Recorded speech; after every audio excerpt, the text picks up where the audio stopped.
দেখ একটু বোঝ আগে, হ্যাঁ। দেখ 1 কিগ্রা, 1 কিগ্রা সমান সমান কত গ্রাম? 1000 গ্রাম। এটা আগে মনে রাখবি। কি বললাম? 1 কিগ্রা সমান সমান 1000 গ্রাম, ঠিক আছে। এবার যদি আমি তোকে বলি যে 1 কিগ্রার 1000 ভাগের 1 ভাগ, ধর আমি বলছি 1 কিগ্রার 1000 ভাগের 1 ভাগ সমান সমান কত হবে বল তো? তাহলে 1 কিগ্রা সমান সমান যদি 1000 গ্রাম হয়, তাহলে 1000 ভাগ 1 কিগ্রা সমান সমান, তাহলে ধরে নিতে পারি 1000 গ্রাম। তাহলে 1000 ভাগ এর 1 ভাগ, 1 ভাগ তাহলে কত হবে? সমান সমান 1 গ্রাম হবে না? বোঝা গেল কি বললাম? 1 কিগ্রার 1000 ভাগের 1 ভাগ সমান সমান কত? 1 গ্রাম। বোঝা গেল কি বললাম? আবার বলছি, 1 কিগ্রা সমান সমান যেহেতু 1000 গ্রাম, তাই 1 কিগ্রার 1000 ভাগের 1 ভাগ সমান সমান কত? 1 গ্রাম। বোঝা গেল? এবার দেখ, ধর আমি তোকে বললাম 5 কিগ্রা, ঠিক আছে, সমান সমান তাহলে কত গ্রাম হবে? দেখ 1 কিগ্রা মানে যদি 1000 গ্রাম হয়, তাহলে 5 কিগ্রা মানে 5000 গ্রাম। বোঝা গেল কি বললাম? ধর আমি বললাম 7 কিগ্রা, তাহলে 7 কিগ্রা মানে কত গ্রাম হবে বল?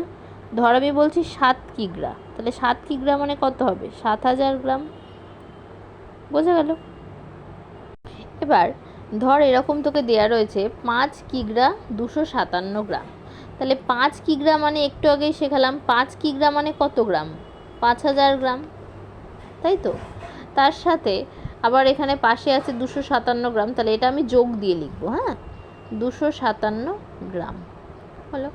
তাহলে 5000 গ্রামের সাথে 257 গ্রাম যদি আমি যোগ করি, কি হবে? 5000 আর এই 257টাই 3টে শূন্য জায়গায় বসে যাবে, 257 গ্রাম। বোঝা গেল কি করলাম? এবার তুই দেখ, যদি এটাকে একটুখানি আরেকটা অঙ্ক একটু ঘুরিয়ে দিই, ধর আমি বললাম 3142 গ্রাম, ধর এরকম দিলাম। তোদেরকে আমি বারবার শিখিয়েছি শেষের 3 ঘর কি হয়? গ্রাম। তার আগে যা থাকে কিগ্রা শিখিয়েছি। তাহলে শেষের 3 ঘর গ্রাম, তাহলে এখানে আগেই লিখে নিবি শেষের 3 ঘর, লিখে নিলি গ্রাম। তার আগে কত আছে? 3, লিখে দিলি 3 কিগ্রা। একদম সোজা। বোঝা গেল?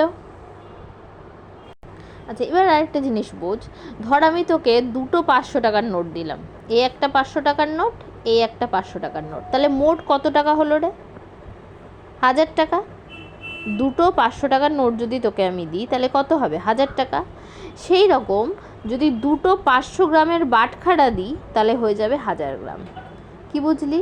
দুটো 500 গ্রামের যদি বাটখারা দিই, হয়ে যাবে কত? 1000 গ্রাম। আচ্ছা, এই যে বারবার এই যে গ্রাম গ্রাম বলছি, গ্রামটা আসলে কি? গ্রাম হলো ভর পরিমাপের একক। দোকানে গিয়ে বলিস না 500 গ্রাম চিনি দাও। এই গ্রামটা কি? গ্রামটা হচ্ছে ভর পরিমাপের একক। মনে থাকবে, মেট্রিক পদ্ধতিতে ভর পরিমাপের একক হলো গ্রাম। পারবি? এবার দেখ, তো রয়েছে 7524 গ্রাম। এটাকে তোকে বানাতে হবে কত কিগ্রা কত গ্রাম। তাহলে আমি কি বলেছি? শেষের 3 ঘর কি হয়ে যায়? গ্রাম। তাহলে শেষের 3 ঘরকে আগেই লিখে দিলি গ্রাম।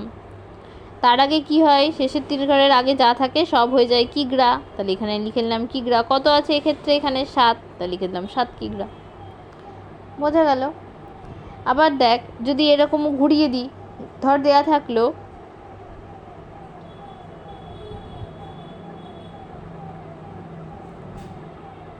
15 কিগ্রা 35 গ্রাম, এরকম দেয়া রয়েছে। দেখ, আমি তোদেরকে শিখিয়েছি শেষের 3 ঘর মিলে গ্রাম হয়। এখানে দেখ 2 ঘর রয়েছে, তাহলে এর আগে একটা কি হবে? শূন্য বসিয়ে নেব। হয়ে গেল। তাহলে কত হলো এখানে? 15 কিগ্রা আর কত গ্রাম পেলি?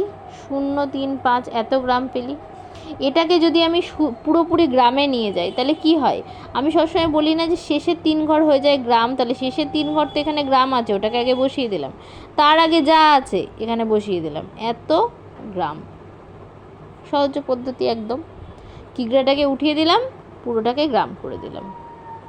বোঝা গেল?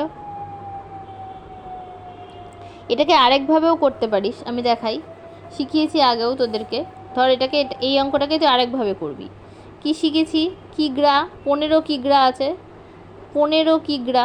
15 কিগ্রাটাকে কী করে নিতে পারি?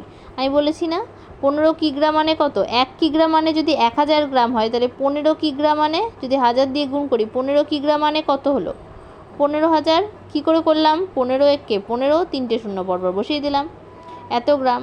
এর পেছনে কত আছে? এই যে কত ছিল কোশ্চেনে, 35 গ্রাম ছিল শুধু, এরকম ছিল।